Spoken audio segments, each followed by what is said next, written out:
বোনটাকে আমার 3 ভাই মিলে রেপ করছে। যখন ছোট ছিলাম তখন তো আর সবকিছু নাই, কিন্তু যখন বড় হয়েছি ছোটবেলার কথাগুলি আর কি তখন মানে বেশ মনে পড়ছে এবং কষ্টও দিচ্ছে। ছোটবেলা থেকে আমরা শুরু করি, আপনার যতটুকু মনে আছে কোনো সমস্যা নেই।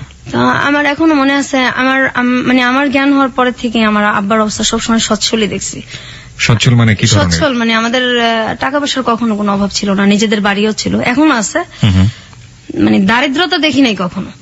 ঢাকা শহরে বাড়ি? হ্যাঁ, আমাদের 4টা বাড়ি ছিল। ঢাকা শহরে 4টা বাড়ি ছিল, এখন একটা আছে। আমার আব্বার আবার ওই যে মানে বিক্রি করার একটা ছিল আর কি। এই বাড়িগুলো উনি কি পৈতৃক সম্পত্তি হিসেবে পেয়েছিলেন নাকি নিজে থেকে করেছিলেন? নিজে এগুলি করছেন।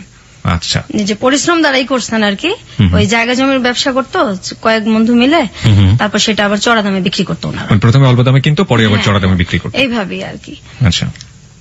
তারপর আমরা 5 ভাই 3 বোন, আমি হচ্ছি 7 নাম্বার, আমার ছোট একটা বোন আছে। আমরা 2 বোন মানে স্কুলে পড়ি একসাথে। তো আমার বোনটা তখন থেকেই আমরা পিঠাপিঠি, 1 বছরের ছোট বড়, কিন্তু আমার বোনটাকে দেখলে এটা মনে হতো না। আমার বোনটাকে আর কি বেশ বড় মনে হতো। তো ওকে বড় মনে হওয়ার পেছনে কারণটা কি? মানে ও মানে মোটা হয়ে গেছিল অনেক ছোটবেলাতে। শরীরে কোনো সমস্যা ছিল? অন্য কোনো সমস্যা? ওর হরমোনের সমস্যা ছিল, এটা তো তখন আমরা বুঝতাম না। আর আমার ফ্যামিলি কখনো ডাক্তারও দেখায় নাই, কিন্তু ওর সাথে আমার মানে বোঝা যেত না যে আমরা দুইজন এত মানে কাছাকাছি যে বয়স, মানে তো অনেক ছোট বড় আর কি। ওকে বড় মনে হতো, আপনাকে ছোট মনে হতো? ওকে অনেক বড় মনে হতো। তারপর আমরা স্কুলে যাইতাম। আমার বাবার টাকার অভাব নাই, কিন্তু আমাদের কখনো ব্যাগই কিনা দেয় নাই। আমরা ব্যাগ ছাড়া বই নিতাম হাতে করে। আপনাদেরকে বই মানে কিনে দিত না? বই মানে স্কুলে তো পড়ি, প্রাইমারি স্কুলে, কিন্তু ব্যাগ যে নিব, বইটা যে নিব, ব্যাগ, সেই ব্যাগ আমাদের কিনা দেয় নাই। আমরা হাতে করে ব্যাগ নিতাম। কারণ আপনার সব সন্তানের প্রতি কি একই রকম আচরণ করতো নাকি? না, আমার ভাইদেরকে অন্যভাবে দেখতাম। আমার ভাইরা তো তখন অনেক বড়, কিন্তু এটা মানে শুরু এই যে বুঝি যে আর কি। আর একসাথে খাওয়াইতে গেলে সবসময় আব্বা মা ছেলেদেরকে পাশে রেখে বসায় খাওয়াইতো। আমরা বসলে আমাদের 2 বোনকে উঠাই দিত। কেন? আপনারা কখনো জিজ্ঞেস করতেন না যে কেন? হ্যাঁ, জিজ্ঞেস করতাম। কি বলতো? কোনো কিছু বলতো না, যে হিংসা করো কেন আমার ছেলেদের সাথে, এটা বলতো মাঝে মাঝে। তারপরে দেখতাম আমরা। আপনার ভাইরা কোনো প্রতিবাদ করতো না যে না বসে থাকো? কখনোই না, এটা তো মানে বাবা মার মতোই ওনারা। তারপর মানুষ টিফিন নিত, আমরা সেই সকালবেলা 2টা বোন যাইতাম। আমাদের আর্থিক অবস্থা ভালো হতো যে আমাদের টিফিন দেওয়া হতো না। আমার ছোট বোনটা ক্লাসরুমে কাঁদতো, আর স্কুলের মাঠে একটা আম গাছ ছিল, খিদে লাগতো খুব। তো আমি গিয়ে সেই মাঠের মধ্যে বসে বসে কাঁদতাম। সবাই খাইতেছে, আমরা 2 বোন খাইতে পারতেছি না, অথচ আমরা কখনো অভাব দেখি নাই। তো আপনারা কি কখনো প্রতিবাদ করতেন না? কারণ ওই সময়টা তো আসলে এতটা ইমোশনাল। আপনারা যখন বলছেন যে খুবই ছোটবেলায়, তো বাসায় এসে অনেক ঝগড়াঝাটি করতেন না যে কেন টিফিন দাও না বা কি অবস্থা? আমরা তো ভয় পেতাম, আমরা বলতে পারতাম না। ভয় পেতেন কেন? আমাদেরকে মারধর ভয় পেতাম। হ্যাঁ, ছোটবেলা থেকে আমরা খুব টর্চারে বড় হয়েছি, তো তখন তো আমরা অনেক ছোট। আমার বোনটাকে যেখানে ভর্তি করার কথা আপনার 1-এ, কি তখন তো বেবি ছিল, প্রাইমারি স্কুল ছিল, সেখানে ওরে ভর্তি করা হয়েছে 2-তে, বড় দেখে। কিন্তু ও যে পারবে কিনা এটা কখনো দেখে নাই। ওকে ভর্তি করে দিল, বাস দিল, একদম ধাম করে ক্লাস দিল। তারপর আমরা একসাথে যাইতাম আসতাম। এই যে বৃষ্টি হইতো, তবু আমাদের কোনো ব্যাগ ছিল না। আমরা 2 বোন ফ্রকের নিচে করে বই আনতাম, আমাদের বই ভিজা যাইতো। আমরা সে বইটা গ্যাসের চুলায় বসে বসে 2 বোন শুকাইতাম। আমাদের ওই বই ছিল কি হইলো এটা দেখার মতো কেউ ছিল না। আমার বড় বোন ছিল, সেও কখনো আমাদের কেয়ার করে নাই। আর যদি গরিব মানুষদের সাথে খেলতাম, যারা আমাদের চাইতে একটু ছিল, তখনও মার খেতাম, অনেক মার খেতাম। আমাদের সবার সাথে। আপনাদের ভাইদের ক্ষেত্রেও কি একই রকম কিছু? হ্যাঁ, আমার ভাইরাই মারতো, আর ভাইদেরকে ওইভাবে দেখতো না। আপনার ভাইয়ের সাথে আপনার বয়সের ডিফারেন্সটা সেই সময় কতটুকু ছিল বা এখনো? আমার একটা ভাই আছে, সেটা হলো আমার বোধহয় 3 বছরের বড়, আর এরপর তো সবই বড়, অনেক বড়। কত বছরের ডিফারেন্স? যেমন আমি যদি মনে করেন আমি 1-এ পড়ি, তখন তারা 7-এ 6-এ পড়ে, এরকম। আচ্ছা, যাই আমরা আরো সামনের দিকে, গল্পের সামনের দিকে যাই। তো যখন এই মারধর গুলো করতো, আপনারা বাবা কিংবা মাকে নিশ্চয়ই বলতেন? ওনাদের সামনেই মারতো, সামনে তো একসাথেই তো সামনেই মারতো, কখনো কিছু বলতো না। মারার জন্য কোনো কারণ না? এই যে খেলতেছি গরিবদের সাথে মারতেছে, বা এই সারাক্ষণ তো মানে এটা করো ওইটা করো, আমাদের 2 সেকেন্ডের জন্য দুইটা বোনরে আমাদের মানে বসতে দিত না। সারাক্ষণ এটা করো, আর সুযোগ পেলেই আমার ঘাট টিপে দাও, পা টিপে দাও, হাত টিপে দাও, এগুলি চলতো। ভাই বলতো যে আমার ভাই ঘাট টিপে বলতো, দাও? হ্যাঁ। আচ্ছা, এটা কি স্পেসিফিকলি কোনো ভাই বলতো নাকি সবাই এরকম? বিশেষ করে ওই একজনই বলতো আর কি বেশি, তারপর সবাই ভাবেই ডাকতো আর কি। এটা একটা উসিলা ছিল, আর একজন সারাক্ষণই এটা করতো। তারপর আমি যখন ক্লাস 2-তে পড়ি, আমি খেলতে যাইতাম, কিন্তু আমার বোনটা যাইতো না। ওর উপরটা যে তখন মানে কি গেছে, ও তো আমার চাইতে একটু ছোট। আমি 3-তে উঠছি, 2-তে না, 3-তে উঠছি। আমার বোনটাকে আমি কখনো খেলতে নিতে পারতাম না। আমি কেন নিতে পারতেন না? আমি মানে ও যাইতো না, আর খুব কথা কম বলতো, অনেক কথা কম বলতো। এমনি চুপচাপ, কিন্তু হঠাৎ করে খুব চুপচাপ হয়ে গেছে। আমরা দুইটা বোন একসাথে শুই, একসাথে বড় হয়েছি আমরা, কিন্তু ওই সময়টা আমার মনে পড়ে এখনো যে ওরে আমি বাইরে হঠাৎ করে নিতে পারতাম না। আপনার ভাই বোনকে একই সাথে খেলাধুলা করেছেন কখনো? না না, আমি আর আমার এই ছোট বোনটা একসাথেই থাকতাম, একসাথেই খেলতাম আমরা দুজন, তো পিঠাপিঠি। তারপর আমি খেলতে যাইতাম, আমার বোনটা দূরে থেকে দেখতো, কিন্তু ও যাইতো না, ওরে আমি নিতে পারতাম না, জিজ্ঞাসা করলে কিছু বলতো না।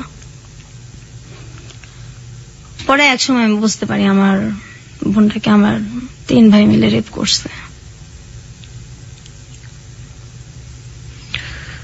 ওকে, আপনি এটা বুঝলেন, আপনি মানে কখন কিভাবে আপনি এটা বুঝলেন, এবং কত বছর বয়স তখন আপনার?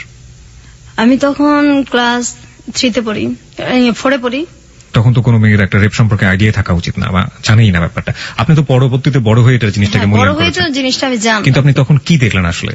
আমার বোন চুপচাপ হয়ে গেছে, আর শুধু বলতো যে আমার ওই জায়গাটা ব্যথা করে, এটাও আমার শরীরের একটা, আচ্ছা ঠিক আছে, আমার এই জায়গাটা ব্যথা করে। তো আমি তো এই জিনিসটা বুঝতাম না, তো বড় হওয়ার পরে বুঝতে পারছি। তো আপনি তাকে জিজ্ঞেস করেছিলেন যে কে এই কাজটা করেছে? হ্যাঁ, ও এটা আমাকে বলছে। আপনি তখন কি করলেন এটা জানার পর? এটা জানার পর আমি আমার বড় বোনকে বলছি। বড় বোন কি বলল? বিশ্বাস করে নাই, কোনো পাত্তা দেয় নাই কেউ ফ্যামিলিতে। এবং পরবর্তীতে এগুলির শিকার আমিও হয়েছি। এইভাবে আমার বোনটা যখন ওর 10 বছর, এর মধ্যে ও বেশ কয়েকবার রেপের শিকার হয়েছে আমার ভাইদের। এটা ও কি করতো এই ধরনের ঘটনা ঘটার পরে? আপনি আপনার পরিবারকে বলেননি, আপনি বড় বোনকে বলার পরে আপনি আপনার বাবা মাকে বলেননি? তখন তো আমিও ছোট, জিনিসগুলোতে আমি বড় হওয়ার পরে মানে বেশি বুঝতে পারছি, আমিও তো তখন ছোট। একবার আমি মানে আমার বাবা মাকে বলছি জিনিসটা, আমি নিজেও বুঝি না, যতটুকু বুঝছি আর কি। তো বলছে তোমাদের জন্য কি আমার ছেলে বের করে দেবো, আমার ছেলেদের সাথে হিংসা করে, এই জন্য এরকম কথা বলো, আজে বাজে কথা বানায় বলো। বিশ্বাস করতো না, আর কিন্তু তারা শুনতেই চেত না, আমাদেরকে তো পছন্দই করতো না। হয়তো কেন এমন করতে জানি না, আমার তো আপন বাবা মা, আর ভাই বোন তো সবাই আপন। ওই সময় আমাদের পাশে কেউই ছিল না, আমরা 2 বোন একসাথে বড় হয়েছি, অনেক কষ্ট করে বড় হয়েছি, পাশে কেউ ছিল না। তারপর আমার বোনটা এরকম হইতে হইতে কথা বন্ধ করে দিল আস্তে আস্তে, একদমই যখন কথা বন্ধ করে দিত তখন বন্ধই থাকতো কথা। কতদিন বন্ধ থাকতো? 2 মাস 3 মাস বন্ধ থাকতো কথা। অনেক মারলেও কথা বলতো না, কারোর সাথে কথা বলতো না, কারোর সাথে কথা বলতো না। আবার যখন বলতো তখন হয়তো কিছুদিন বলতো, এরপর আবার বন্ধ। তারপর ও হঠাৎ করে বিছনায় প্রস্রাব করতো, এটা ওর একদম আগে ছিল না, তারপর হঠাৎ করে এটা হয়েছে। ওর যে মানে ডাক্তার দেখানো দরকার সেটা কেউ দেখাইতেছে না। তারপর ও চিল্লাচিল্লি করতো, খুব কষ্টে চিল্লাইতো, এগুলি বলতো। সেটার ওকে সাপোর্ট দেওয়ার মতো তো কেউ ছিল না, আর আমিও ছোট। তারপর ওই যে ভিজা কাঁথা এগুলির ওইভাবে উল্টায় রাখতো, আবার ওইটার মধ্যে এসে শুইতো। এত শীত। আপনার মা কি করতেন? আমার মা কখনো আমাদের কেয়ার করে নাই। আমরা যদি কষ্ট পাই বলতাম, আমার মা একটাই কথা, আমার ছেলেদের সাথে হিংসা করো, তোমাদেরকে কি ভালোবাসি না, ভালোবাসা কি বড় করতেছি না, এরা কি ভালোবাসা আপনাদের 2 নজরে দেখতেছেন, আমাদেরকে এত কষ্ট দেন, আমরা কোথায় যাবো, আমাদের তো কেউ নাই, আপনি আমার ভাইদেরকে একভাবে দেখেন, আমাদের 2টা বোনকে একভাবে দেখেন। কিন্তু আমার বড় বোনকে ওনারা এইভাবে বড় করে নাই, আমার বড় বোনকে ওনারা অনেক ভালোবাসা বড় করছে। আমাদের 2 বোনের বেলায় এরকম হয়েছে। তারপর আমার বোনটা যখন ক্লাস 5-এ পড়ে, 5-এ পড়ার পরে একদমই বিছানায়, প্যারালাইজ না, কিন্তু বিছানার মধ্যে গোসলও করতে পারে না, হাঁটতেও পারে না, নিজে হাতে খাইতেও পারে না, এখনো ওকে আমার বড় ভাবি খাওয়ায় দেয়, গোসল করায় দেয়। আর তখন আমার বড় ভাবিটা তখন এরকম ছিল না, পরে আস্তে আস্তে মানে আমার মায়ের চাইতে বেশি ভালোবাসে। আমরা মেন ট্রিটমেন্টে যায়নি যে সময়টা এরকম হলো? না, আপনার পরিবার ট্রিটমেন্টে যায়নি? না, কখনোই না। কোনো ধরনের ট্রিটমেন্ট করে না, কখনোই করে নাই। তো ও তো অসুস্থ হয়ে পড়লো 93 সালে। This track was downloaded from FusionBD.com. 93 সালে একদমই বিছানায় পড়ে গেল। তখন ওর বয়স কত? তখন ওর মনে হয় কত হবে, 93 ও ক্লাস 5 পড়ায়। আচ্ছা, বয়সটা ওটাই কি ওর শেষ পড়া ছিল? পরের পড়াশোনা করতে না, হয়? এরপর তো একদম বিছনায়। আচ্ছা, একদম নিজে খাইতে পারে না, নিজে গোসল করতে পারে না, বিছানা থেকে ওরে ধইরা উঠাইতে হয়। কিন্তু ওর ভিতরে তো এই কষ্টগুলির কারণে ও আর কি এরকম হয়ে গেছে। তার মধ্যে ওর প্রচন্ড মোটা হয়ে গেছে। তো একবার ডাক্তার দেখানো হয়েছে, ডাক্তার বলছে ওর কোন মানে ওর শরীরে হরমোন অনেক বেশি। আর যেটা হলো যে ওর খুব মাথা ব্যথা করতো। ওর যখন মানে কান্নাকাটি করতো তখন আমার বাবা মার কাছে আসতো না, কিন্তু আমাদের পাশের পাশের সব মানুষ চলে আসতো। এত রাত্রে এইভাবে কে কাঁদে, পাশের পাশের অনেক লোকজন চলে আসতো, কিন্তু আমার বাবা মা পাশের রুমে থাকতো, ওনারা কোনোদিন আসতো না, আইসা কখনো পাশে বসতো না। কোনো সময়ই আমাদেরকে মানে অসুখ হইলে আমার বাবা মা কখনোই কাছে আসেনি, কিন্তু আমার ভাইদের যদি অসুখ হইতো তারা পাশে যাইতো, ফল নিয়ে বসে বসে খাওয়াইতো। তারপর আমার বোনটা যখন একদম পড়ে যায় অসুস্থ অবস্থায়, তখন আমার এই ভাবি ওরে এই শুরু করে টানা আর কি। আমার ভাবিটা এমন দিন গেছে যে আমার মানে দুধ জাল দিচ্ছে, ছেলেদেরকে খাওয়াইতো, আমার মা বাবা খাইতো, কিন্তু আমাদের দুই বোনকে কখনোই দিত না। এই দুধ যে মানে খাওয়াটা, আমাদের বাসায় সবসময় দুধ রাখতো, আমার ভাবি আমাদেরকে খাওয়াই মেন। আমরা ভাবির কাছ থেকে এটা শিখি। আর মায়ের ভালোবাসাটা আমার বড় ভাবিই দিছে আমাদেরকে। পরবর্তীতে আমার সেজো ভাবি আসছে, উনিও এখন আমাদের আদর করে। কিন্তু আমার বোনটা এখন অসুস্থ। আমার বাবা আমার বোনটার কখনোই চিকিৎসার কথা বলে খুব রাগারাগি করে। একবার কিভাবে যেন অনেক ঝগড়ার পর আমার বোনটাকে ডাক্তার দেখানো হয়েছে। তো ওই যে ডাক্তার উনি বললো যে হরমোন বেশি, এটা ট্রিটমেন্ট আমি করব। আর ওর সিটি স্ক্যান করা হয়েছে, ওর মাথায় কোনো সমস্যা নাই। ওর মেন হলো তোমার মানসিক ডাক্তার দেখাতে হবে।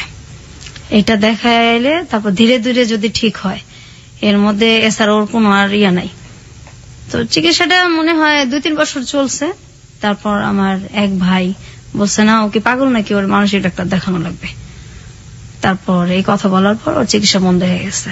আমার আব্বা ওকে আর কোনোদিন ডাক্তার দেখা নাই।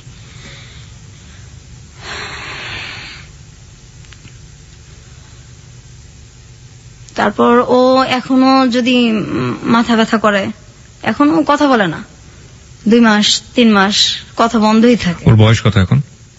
এখন ওর বয়স তো আমার 2 বছরের ছোট, ওর 28-27 এরকম চলে। ঈদ আসলে নতুন কাপড় ওরে দেওয়া যায় না, পড়ে না? না। ও কি করে? ও মানুষের সাথে কথা মানে মানুষকে দেখলে ও কি করে? খুব ভয় পায়। আত্মীয় স্বজন বাড়িতে আসলে ও বাথরুমে গিয়ে লুকায় থাকে, ঘন্টার পর ঘন্টা বের হয়। আপনি বলছিলেন যে আপনি ফার্স্ট টাইম জানলেন যখন আপনি ক্লাস 4 এ পড়েন, তখন সে তার ভাইদের দ্বারা রেপ। এবং এটা কি ওই একবারই ছিল নাকি পরবর্তীতে না, আরো হয়েছে? ওকে অনেকবারই করা হয়েছে রেপটা। আমরা এই গল্পে ফিরবো, তবে তার আগে একটা বিরতি আছে। বিরতির পর শ্রোতা যারা শুনছেন তাদের উদ্দেশ্যে আমরা বলতে চাই, আমরা ফিরে আসছি আজকের হ্যালো 8920 গল্পতে। এবং সবকিছু আসলে জীবনের গল্প, জীবনে সবকিছুই সম্ভব, এবং যা হয়েছে আজকে তা আসলে অসম্ভবের চেয়ে অসম্ভব। এই অসম্ভব গল্প আপনাকে শেষ পর্যন্ত আমরা বলতে চাই, এবং বলার পর এটা আসলে একটা মেসেজ। আমাদের পরিবারে নারীরা কিভাবে নির্যাতিত হন নিজের মানুষের দ্বারা, নিজের একেবারে রক্তের সম্পর্কের মানুষের দ্বারা, সেখানেও যে আসলে নারীরা অনেক সময় নিরাপদ না, সেটাই আমরা আজকের গল্পে তুলে ধরার চেষ্টা করছি। আমরা ফিরবো বিরতির পর, আশা করছি আমাদের সঙ্গেই থাকবেন। আরেকবার নাম্বারটি মনে করে দিতে চাই, 91156689115668। এটা হচ্ছে আমাদের নাম্বার, এখানে ফোন করতে পারেন আপনি। ফোন করার পর আপনি আপনার নাম এবং সেল নাম্বারটি বলবেন, তারপর আপনার যা বলার আছে আপনি বলবেন। এছাড়া ফেসবুকে আমাদের একটি পেজ রয়েছে, সেখানেও আপনি যোগ দিতে পারেন, আপনার অভিমত জানাতে পারেন। ফেসবুক পেজটি হচ্ছে facebook.com/hello8920। হ্যালো বানানে W নেই।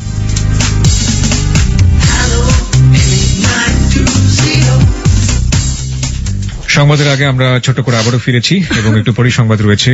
আমার মনে হয় যে আপনি বোধহয় একটু নার্ভাস ফিল করছেন বিথি। আসলে কি একটু নার্ভাস? শরীরটাও আপনার তেমন একটা ভালো না, আপনি বোধহয় একটু নার্ভাস ফিল করছেন। নার্ভাস ফিল করার আসলে কিছু নেই। আমরা মনে করি সবচাইতে জীবনে ঘটে যাওয়া ঘটনাগুলো, আপনি আজকে বয়স যদি আমি ভুল করে না থাকি, যেহেতু আপনার বোনের চেয়ে 2 বছরের বড়, 30-এর কাছাকাছি আপনার বয়স। 30 বছর ধরে আপনি যে কষ্টটা বয়ে চলেছেন এবং সেই কষ্টগুলো আজকে আপনি আমাদের এবিসি লাখো শ্রোতার কাছে ভাগাভাগি করতে এসেছেন, নিশ্চয়ই আপনার একটি উদ্দেশ্য আছে, সেটা আমরা অনুষ্ঠানের শেষের দিকে জানবো। এবং এই যে এত কষ্ট করে বুকের মধ্যে লালন করে চলেছেন, এবং এমন কষ্ট যেটা আসলে কার কাছে কি আপনি আপিল করবেন, কার বিরুদ্ধে আপনি আপিল করবেন? আপনার অনুভূতিগুলো কি ঠিক এরকম না যে ভাইয়েদের কাছ থেকে? আপনি আপনার বোনের কথা বলছিলেন, আপনার নিজের ক্ষেত্রেও কি এরকম ঘটেছে? অবশ্যই। একই বয়সে আপনার ক্ষেত্রে এরকম ঘটেছে? হ্যাঁ, আমার একই বয়স হয়েছে, আবার আমার পরেও হয়েছে, কিন্তু পরে ওর হয় নাই আর কি। তো আমি যখন 2তে পড়ি, তখন আমার ভাই একটা আমাকে ডাক দিয়ে বলতেছে যে এই ঘরে আসো, ওই এক গ্লাস পানি দিয়ে যাও। ছোটবেলা থেকেই খুব ভয় পেতাম। কোন ভাই আপনার? এটা আমার সেজো ভাই। একজনই? একজন আর কি। ডাক দিতেছে, আমি গেছি পানি নিতে। তারপর এটা তো আসলে তখন বুঝি নাই, বড় হয়ে বুঝতে পারছি। তখন ক্লাস 2তে পড়েন? 2তে পড়ি। তারপর আমি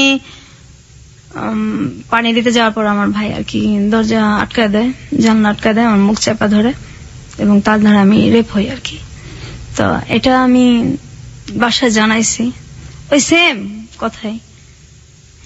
কোনো ব্যবস্থা নেওয়া হতো না বাবা মার কাছ থেকে? এটা ছেলেদেরকে জিজ্ঞাসা করা হতো না, ওটা আমাদেরই ধমকানো হতো। আপনার ভাইয়ের বয়স তখন কত ছিল? আমার ভাইটা একদম যদি কমও হয় 7-8 তো পড়ে। আচ্ছা, 7-6। মানসিকভাবে অসুস্থ ছিল কি আপনার? না, কখনোই না, ওরকম কোনো সিমটমই তাদের নাই। এমনি পাড়ার লোকজন, আপনারা যে পাড়ায় বসবাস করতেন, তারা আপনার ভাইদেরকে কিভাবে চিনতো, মানে কেমন মানুষ হিসেবে চিনতো? আসলে আমাদেরকে তো বাহিরে কম যাইতে দিত, খেলতেও কম দিত। আপনাদের দুই বোনকেই? হ্যাঁ, খেলতেও কম দিত, বাইরে যাইতে দিত কম। তারপর আমি যখন এরকম হয়েছি, হওয়ার পরে আমি কিছুদিন স্কুল যেতে পারি নাই। তো আমি খুব কান্নাকাটি করতেছি, মানে আমি কি বলবো, কাকে বলবো? তা আমি বাসাতে বলছি, এই কথা শুনছি, স্কুল যাইতে পারি নাই। এই যে যাই নাই, এর জন্য অনেক মারধর করা হয়েছে আমার। আমি স্কুল কেন যাই নাই? আমাদের যদি একটু খারাপ লাগতো, আমরা স্কুল বন্ধ দিতে পারতাম না। তারপর আমার বোন যদি পড়তে না চাইতো, যে একদিন খারাপ লাগতেছে, পড়তে পারতেছে না, ওরে মানে ফ্ল্যাটের ওই মাথা থেকে একদম এই মাথা পর্যন্ত আমাদের মানে পড়ার ঘরটা চুলে টাইনা তারপর হেঁচড়ে নিয়ে আসা হয়েছে। কে করতো এটা? এটা আমার মেজো ভাই করতো, এটা আমাদের স্যারের সামনেই করতো। আচ্ছা, আমরা গল্পের বাকিগুলো শুনতে চাই সংবাদের পর। রাত 12টার সংবাদের পর আমরা আসলে এই গল্পের শাখা প্রশাখা সবগুলোই জানার চেষ্টা করবো। আশা করছি আমাদের সঙ্গেই থাকবেন। সংবাদ পর্যন্ত অপেক্ষা করুন, তারপরে গল্পের মূল জায়গাগুলোতে আমরা যাব। হ্যালো 8920, আপনি শুনছেন এবিসি রেডিও FM 89.2। আশা করছি সাথেই থাকবেন।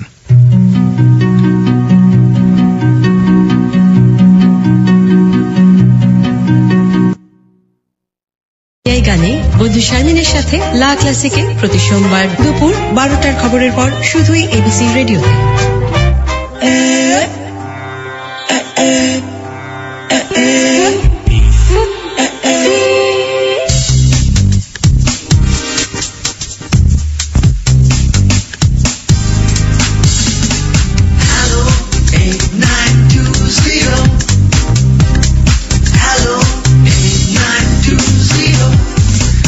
আরো একবার স্বাগত হ্যালো 8920-তে। সংবাদের পর আমরা ফিরে এসেছি আমাদের অতিথি নিয়ে। আজকে আমাদের সঙ্গে আছেন বিথি, তার ছদ্মনাম বলবো আমরা আসলে গল্পের প্রয়োজনে ব্যবহার করছি। তিনি তার নিজের নামটাকে গোপন করেছেন, এবং আমরা আরো একবার বলে নিতে চাই, আজকের এই গল্পটি একটি বাস্তব গল্প, জীবনে ঘটে যাওয়া গল্প, এবং আমরা মনে করি যে কোনো সেটা সমস্যাই থেকে যায় যদি সেটা গোপন রাখা হয়।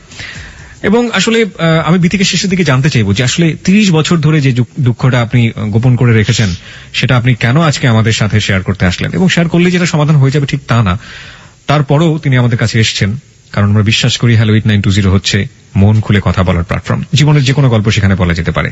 বিথি, আমরা সংবাদের বিরতিতে যাওয়ার আগে আপনার কাছ থেকে জানছিলাম যে কিভাবে আপনারা ফ্যামিলিতে অ্যাবিউজ হয়েছেন, এবং আপনার ভাইরা যেটা করেছে, এবং আপনার বাবা মা সেখানে কোনো ধরনের কোনো ভূমিকাই নেয়নি। আপনি আপনার বোনের কথা বলছিলেন, আপনার বোন। তা আমার বোন তো এই যে এরকম হলো, তারপর আমার বাবা মা তো কোনো কেয়ারই নাই, অসুস্থ হয়ে পড়লো।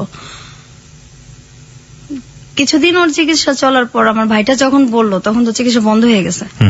বন্ধ হয়ে যাওয়ার পরে তো মানে আমিও এটা নিয়ে অনেক ঝগড়া করছি, আমার ভাবিরাও করছে, এবং আমার যে বড় ভাইটার পরে যে মানে আমার যে সেজো ভাইটা, ওই ভাবিটার দেশের বাড়ি হচ্ছে চাঁদপুর, জি। ওনার 2টা বাচ্চা আছে। ওনার হাজবেন্ড আমাদের সাথে সেম কাজটাই করছে। আমার ওই ভাইটা তখন 9-এ পড়ে, ও তখন বড়। আর হাজবেন্ড মানে হচ্ছে আপনার ভাইয়ের বাইরেও? না না, আমার মানে বড় ভাইয়ের পরে যে ভাইটা বিয়ে করছে আর কি, একটা গ্যাপ মাঝখানে ভাই, জি। তারপরে যে ভাইটা বিয়ে করছে ওই ভাবিটা ভালো। ওই ভাবিটার হাজবেন্ড যেরকম করছে সেই ভাবিটাও জানে।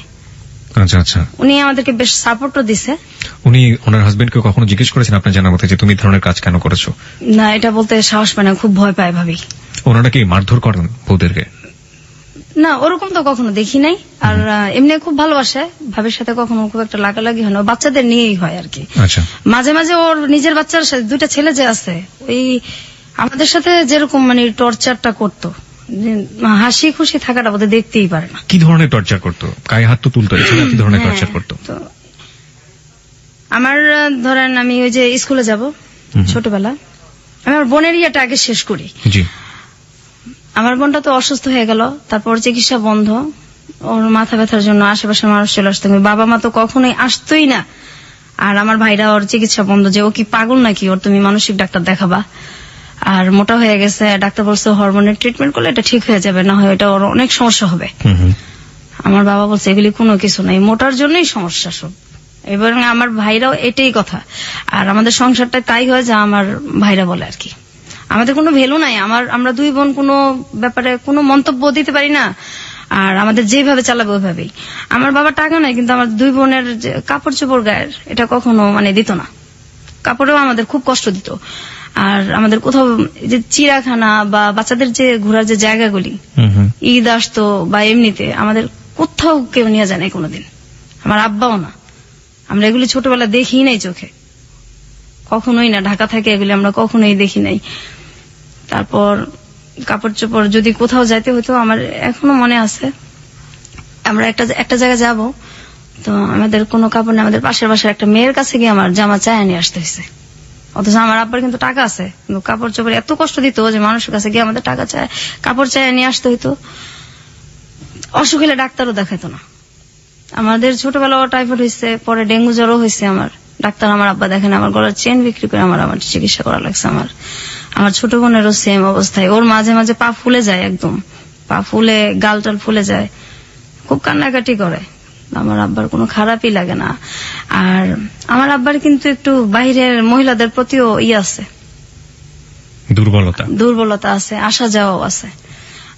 আমরা যখন খুব ছোট, আমার মা আর আব্বা দুজনেই কিন্তু মানে মরিদ হয়েছিল। আমাদের বাসায় গান হইতো, পীরের মরিদ গান বাজনা হইতো, আমরা এটা পছন্দ করতাম না। তখন খুব আমার মা মানে কোনো কিছু নিয়ে যদি রিয়াক্ট করতাম, খুব গালাগালি করতো, আব্বাও সেম, আর ভাইরা তো আছেই। আমাদের বাসায় অনেক লোকজন আসা যাওয়া করতো, এটা আমরা কখনোই পছন্দ করতাম না।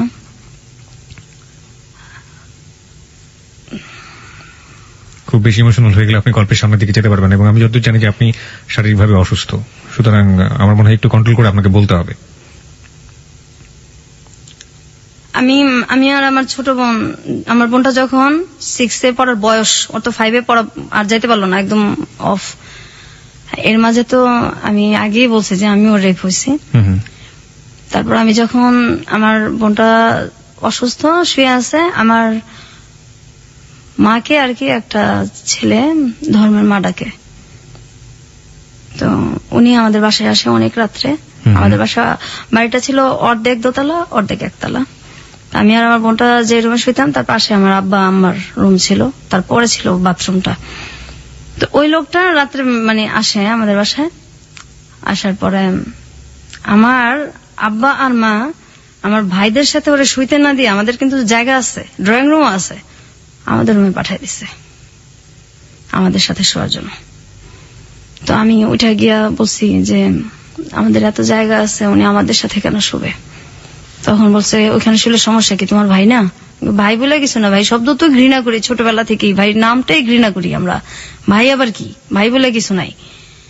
তারপর ওই লোকরা আমাদের সাথে শোবে। পরে আমরা কি করবো, আমরা 2 বোন সারা রাত একসাথে না ঘুমায় বসে আছি, আর ওই লোকটা আমাদের বিছানার মধ্যে শুয়ে আছে।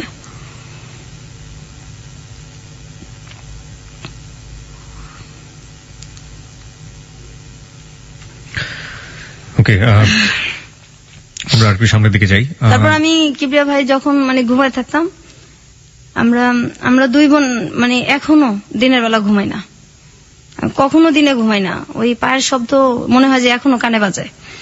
যখন ঘুমায় থাকতাম আমার ভাইরা ঘুমন্ত অবস্থায় এসে গায়ে হাত দিত। আমার ওই ভাইটা তখন 9-10 পড়ে, আমি তখন ক্লাস 6 কি 5 পড়ি। ঘুমন্ত অবস্থায় এসে গায়ে হাত দিত, চিল্লাচিল্লি করতাম, কান্নাকাটি করতাম। পাশে আমার মা আছে, আমার আব্বাও আছে, মনে হয় যে শুনেই নাই, কিছুই শুনে নাই।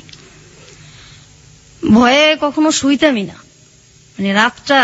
আর মাঝখানে আমাদের যে দরজাটা ছিল এটা মানে আটকানো যেত না, এটা আমার আব্বা কখনো ঠিক করে দিত না। তাহলে হয়তো আমরা ওই বয়সটা একটু সেফ থাকতে পারতাম আর কি। কখনো ঠিক করে দিত না, কিন্তু ছেলেদের যদি কোনো সমস্যা হতো সেটা সাথে সাথে ঠিক হয়ে যেত। এটা এখনো হয়, ছেলেদের সব সমস্যার সমাধান সাথে সাথেই করা লাগবে। আমাদের কোনো সমস্যার মানে কোনো সমস্যাই নেই তাদের কাছে।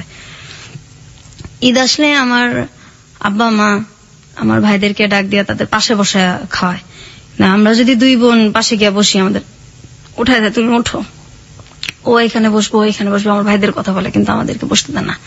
আমাদেরকে তখন কষ্ট হয় না।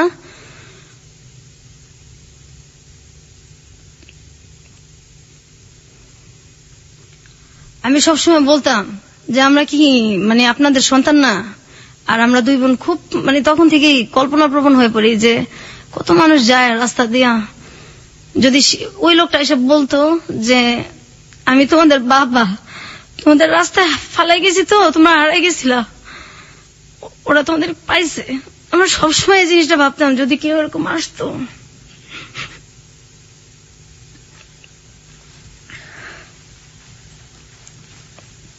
আমি যখন ক্লাস 5 পড়ি, আমি স্কুল থেকে আসলাম, আমার তখন রেজাল্ট বের হয়েছে। আমি বাসায় এসে দেখি আমার যে বড় ভাইটা, আমার বড় ভাইটার বয়স তখন সম্ভবত 30-35 কাছাকাছি। আমি তখন ক্লাস 5 পরীক্ষা দিয়ে আসলাম, ফাইনাল রেজাল্ট নিয়ে আসছি বাসায়। আমি এসে দেখি একটা আমার বড় ভাইয়ের মতো কি তার চেয়ে একটু বড় এরকম একটা লোকের সঙ্গে বিয়ে ঠিকঠাক আমার বিয়ে দিয়ে দিবে। মানে আমি তো খুব কান্নাকাটি করতেছি, আমার ছোট বোন, আমরা অনেক কান্নাকাটি করতেছি। আমার দুইটা মামাতো ভাই, ওরা বলতেছে এটা কেমন কথা, এত বয়স্ক লোকের সাথে আর ও পড়ে, কিসের অভাবটা কি যে ওরা বিয়ে দিয়ে দিবে। আমি আমার বাবার পায়ে ধরে কান্নাকাটি করছি, আমার বিয়ে দেন না, আমার পড়ান, আমি যখন বড় হব আমি আমার পড়ার খরচগুলি আপনারা আমি দিয়ে দিব, তো আমার বিয়ে দেন, আমি পড়তে চাই।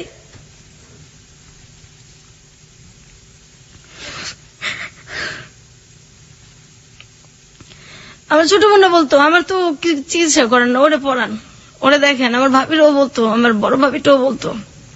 আমার আব্বা মা কারো কথা শুনতো না। তারপর ওই বিয়েটা আমার মামাতো ভাই, আমি, আমার ছোট বোন, আমরা মিলা এটারে মানে ওই লোকটাকে বাড়ি থেকে তাড়াই আর কি, অনেক অপমান করে যতটুকু ওই বয়সে কুলাইছে। আর এই জন্য আমার যে ভাইটা বেশি টর্চার আমাদেরকে করছে, ওই ভাইটা আমাদেরকে অনেক মারছে ওদিন রাত্রে। আমরা আমি স্কুলেও 4-5 দিন যাইতে পারি নাই, আমার এত জ্বর আসছে। কেন আমি এটা কেন করলাম? বিয়ে দিলে দিবে, আমি এটা বলার কে?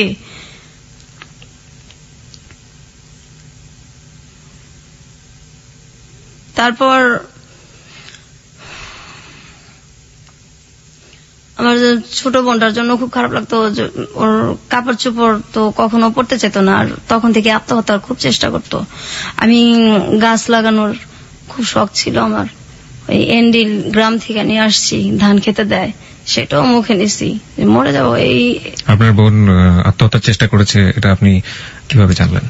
হ্যাঁ, একদিন ওই ইঁদুরের বিষ আনা হয়েছে আমাদের বাসায়, তো সেটা পাওয়া যাইতেছে না। তারপর ওর ড্রয়ারে গিয়ে আমরা ওইটা দেখছি, আর পরে দেখছি যে ও বিছনার মধ্যে একদম কেমন করতেছে, মানে খাওয়ারও বেশ একটা চেষ্টাই করছে, খাইতে পারে না, ওইটা আমরা ফালাই দিছি। আরেকদিন ফ্যানের সাথে চেষ্টা করতেছে, দরজা আটকায় ওনা টোনা বাইন্ধে ফেলছে। তারপর দরজা জোরে আমার বড় ভাবি, ভাস্তি সবাই মিলে আর কি ভাঙ্গা হয়েছে। তারপর আত্মহত্যা করতে পারে না সেদিন, এখন ওই চেষ্টাটার মধ্যে আছে। ও কি এখন পুরোপুরি মানসিক রোগী? একদম মানসিক রোগী। ও মানুষ দেখলে ভয় পায়। কি করে মানুষ দেখলে? এই যে বাথরুমে ঢুকে যায়, তারপর এত গরম, এই গরমের মধ্যে কাঁথা মোড়া দিয়ে শুয়ে থাকে, এখনো দূরত্ব ছিল এরকম যে আমার মারে তত বেশি পছন্দ করতাম না, কারণ তার একটা সমস্যা ছিল কি, সে আমার বোনের যে হাজবেন্ড ছিল তার সাথে একটা ফিজিক্যাল রিলেশন ছিল। মেমোরি নেই না, আপনার? আমার ছোটবেলা থেকে কোনো মনে ছিল না, শুধু এটাই মনে পড়ে যে আমার মার সাথে আমার বেশি দূরত্ব ছিল একটা কারণেই ছিল। আপনার বোনের বিয়ে হয়েছিল মানে কত বছর বয়সে? বোনের বিয়ে হয়েছিল কত বছর বয়সে এটা বলতে পারবো না, কিন্তু ওর বিয়ে ছিল ক্লাস 3-তে থাকতে। ক্লাস 3-তে থাকতে আপনার বোনের বিয়ে হয়েছিল? মানে কিভাবে এটা পসিবল? এই- আপনি কি জেনেছেন পুরো স্টোরিটা আমাদেরকে একটু বলেন তো। আমি পুরো ক্লিয়ার হয়েছে মানুষের কাছ থেকে যে আমার যে বোনের হাজবেন্ড ছিল ওনার সাথে আমার মায়ের একটা ফিজিক্যাল রিলেশন ছিল। এটা আপনি মানুষের কাছ থেকে শুনতেন? কার কার কাছ থেকে শুনতেন? এটা আমার নানুর কাছ থেকে শুনতাম, আচ্ছা, আমার খালাদের কাছ থেকে শুনতাম। আমরা তো আমার নানুদের ফ্যামিলিতে বড় হয়েছি, আমার দাদা বাড়ি বরিশাল। আপনার সামনে কিভাবে বলতো তারা? আমি জিজ্ঞাসা করতাম যে কি জিজ্ঞেস তার করতেন? ভাইয়া এরকম কেন করে। মার ভাইয়া এরকম কেন করে? হ্যাঁ, তখন আমারে বলতো যে তোর ভাইয়ার সাথে তোর মার সম্পর্ক আছে, প্রেম আছে। এইগুলো কারা বলতো? আমার খালা বলতো, নানু বলতো, মামিরা বলতো, এরা বলতো। তখন আমি বলতাম যে প্রেম কি জিনিস, তখন আমি ছোট ছিলাম, আমি ততটা হয়তো বা বুঝতাম না। ওকে। তো তখন আমি সবসময় চেষ্টা, যখন আপনি এগুলো শুনতেন, আপনি তো অনেক ছোট ছিলেন, আপনার ভেতরে ফিলটা কি হতো? আমার মনে হতো যে ওখানে কি হচ্ছে, ওটা কি, আমি নিজের চোখে দেখতাম, বুঝতামও। মানে আপনার সামনেই ঘটনাগুলো হ্যাঁ, ঘটতো? ঘটতো। আমি দেখতাম দূর থেকে, মানে বোঝার চেষ্টা করতাম যে এটা কি হচ্ছে। এমনকি রুমের মধ্যে ঢুকলেও দেখতাম ওরকম অবস্থায়, কিংবা ওরকমই থাকতো। ওকে। তো আমি তখন আমার নানুরে জিজ্ঞেস করতাম, কিংবা আমার খালাদের জিজ্ঞেস করতাম যে এটা কেন হয়। ওনারা কিছু বলতো না? না, ওনারা কিছু বলতো না, বলতো তোমার মার সাথে ওরা সম্পর্ক আছে। তাহলে মার সাথে যদি সম্পর্ক থাকবে তাহলে বোনের স্বামী হয় কিভাবে, এরকম আমার মাথার মধ্যে সবসময় এটাই করতো। আর আমার চিন্তা ছিল যে ওইটা ওখানে কি হচ্ছে। এই জন্য আমি আস্তে আস্তে বড় হলাম, তখন ক্লাস 6-এ যখন পড়ি তখন একটা ছেলের সাথে আমার সম্পর্ক হয়। এগুলো নিয়ে আপনি আপনার মাকে কখনো জিজ্ঞেস করেন? আমি যে মা, মাকে কখনো জিজ্ঞাসা করি নাই। আপনার মা কি জানতো যে আপনি এটা দেখছেন? হ্যাঁ, আমার মা জানতো আমি দেখছি, এবং আমার ফ্যামিলি সবাই জানতো, আমার বাবা এভরিবডি নোজ ইট। সবাই জানতো। জানার পরেও বিষয়গুলো নিয়ে কোনো কথা হতো না, কোনো ধরনের কোনো ঝামেলা হতো না ফ্যামিলিতে? পুরো ফ্যামিলি তারপরেই ডিপেন্ড করতো কার উপর? আমার দুলাভাইয়ের উপর। আপনার পুরো ফ্যামিলি এই ভদ্রলোকের উপর ডিপেন্ড করতো ইকোনমিক্যালি? জি। এবং এই জন্য কেউ কোনো কিছু বলতো না? না, কিছু বলতো না। ডিপেন্ড করতো মানে কি ধরনের ডিপেন্ড করতো? টাকা পয়সা দিয়ে হেল্প করতো। আমাদের তো কোনো ভাই নেই, কাজের কোনো নাই, আব্বাও তো সেরকম বেশি কাজ করতে পারতো না, এই জন্য আমার ভাইয়াই সাহায্য। মানে আমার বাবা ওটা জানতো? হ্যাঁ, আমার বাবাও জানতো। এবং জানার পরেও কখনো এগুলো নিয়ে কোনো ধরনের মনোমালিন্য, কোনো ধরনের ঝামেলা আমি ততটা বুঝতাম না তো। বুঝতে পারতেন না? মাকে নিয়ে আপনার প্রাথমিক পর্যায়ের প্রথম মেমোরিটাই হচ্ছে এরকম একটা জিনিস আপনার চোখে পড়া।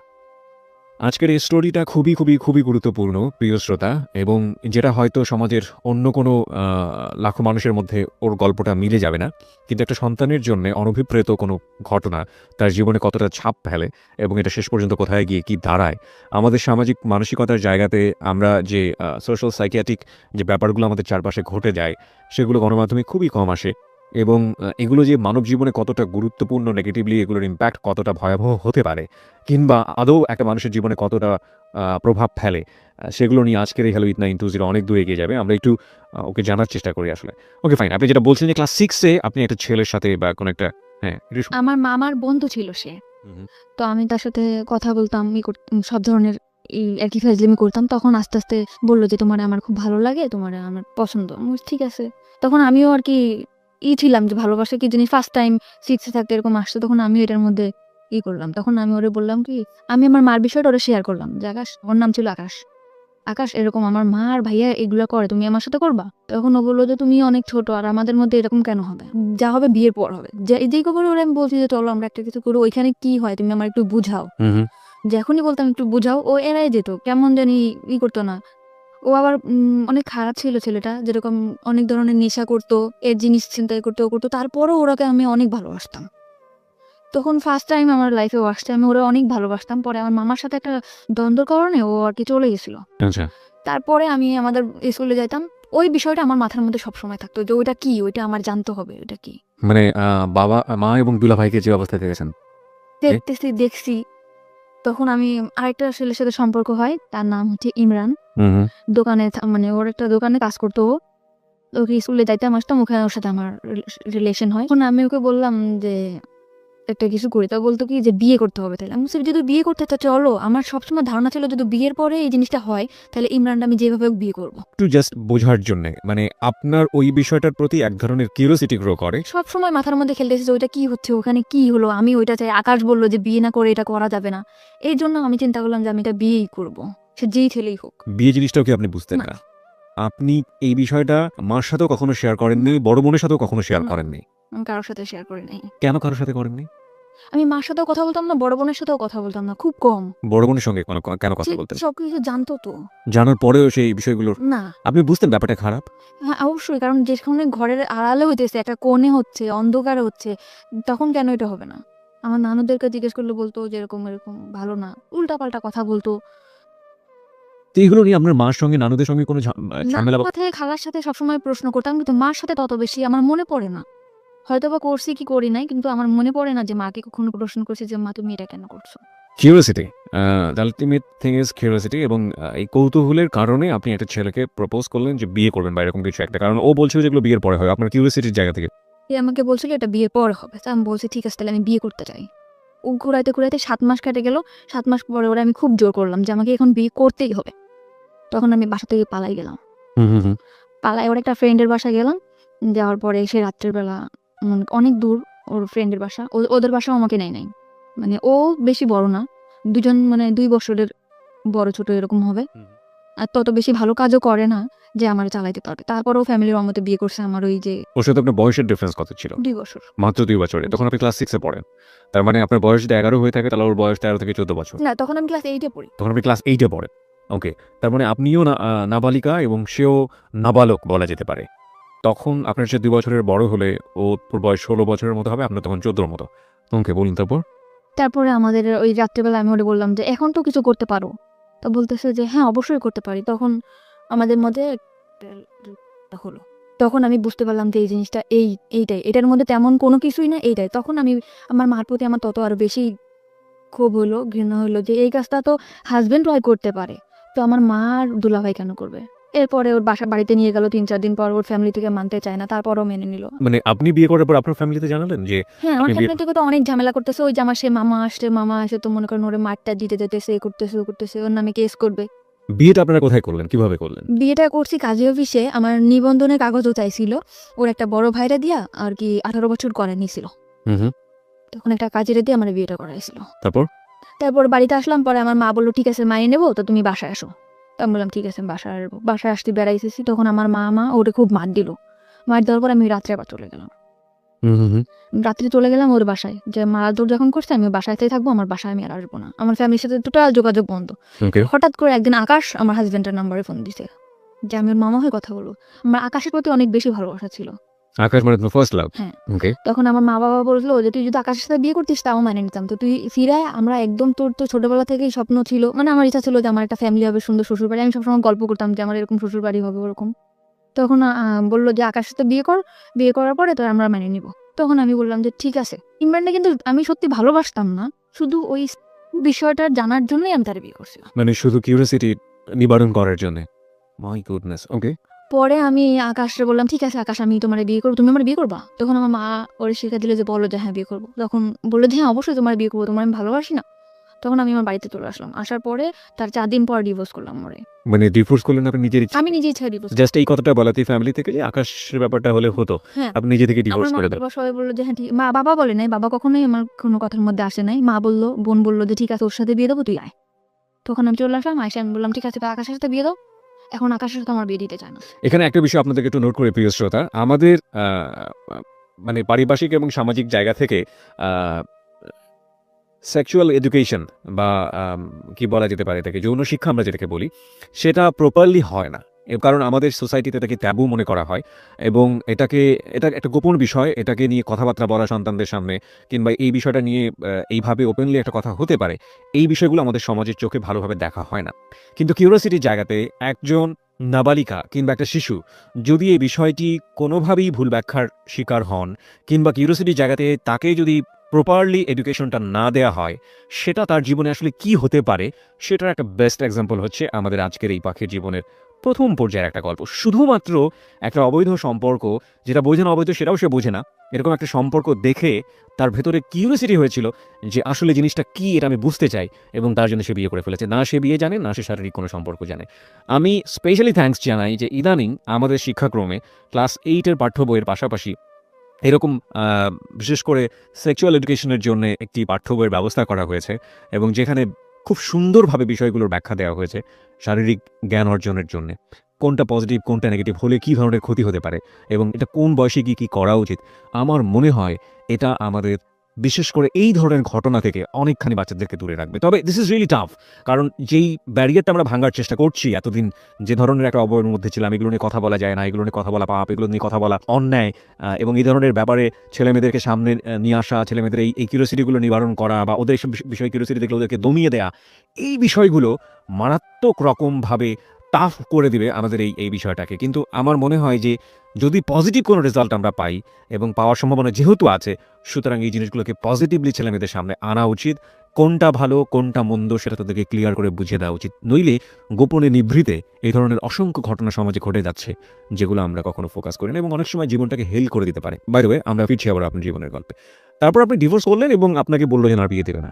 তখন আমার ফ্যামিলি থেকে বললো ওকে বিয়ে দেওয়ার মতো ছেলে হলো, ও এরকম খারাপ কাজ করে, চুরি করে, এটা করে ওটা করে, ওর সাথে বিয়ে দেবো না। তখন আমি বললাম যে তোমরা তো নিয়ে আসলে, আর আকাশকে তো আমি অনেক ভালোবাসি। তখন আকাশে বললাম, আকাশ বললো তুমি আমার সাথে পালাই যাবা, মানে ফোনে বললো। তো আমি বলছি ঠিক আছে আমি তোমার সাথে পালাই যাবো। তো ওর সাথে আমি পালাই যাওয়ার জন্য পুরো প্রস্তুত। পরে আমি ওর সাথে পালাই গেছি। যাওয়ার পরে 3 দিন ওর একটা ফ্রেন্ডের বাসায় নিয়ে আমাকে রাখছে, বলছে যে বিয়ে করি নাই, বিয়ে করবো। তখন একটা কাগজ আমার কাছে নিয়ে আসছে, এনে বলতেছে এটা কোর্ট ম্যারেজ করতে হবে, তুমি এটার মধ্যে সাইন করো। তখন আমি ওটার মধ্যে সাইন করছি। হাজব্যান্ড ওয়াইফ যেভাবে থাকে ওইভাবে থাকার জন্য পুরো প্রিপারেশন নিছি, বাসা নিছি, এরকম থাকবো। তখন ওর আরেকটা মামা ছিল, মানে আমার মামারই বন্ধু এরা, জি। তার নাম ছিল সুমন। তখন এসে বললো তুমি যে এরকম বাসা টাসা নিছো, ওর সাথে কি তোমার বিয়ে হয়েছে? আমি বলছি হ্যাঁ। কয়েক ওইটা বিয়ের কাগজ না, এটা তোমার সাথে 1 বছরের কন্ট্রাক্ট ম্যারেজ করবে বলে বিয়ে করছে।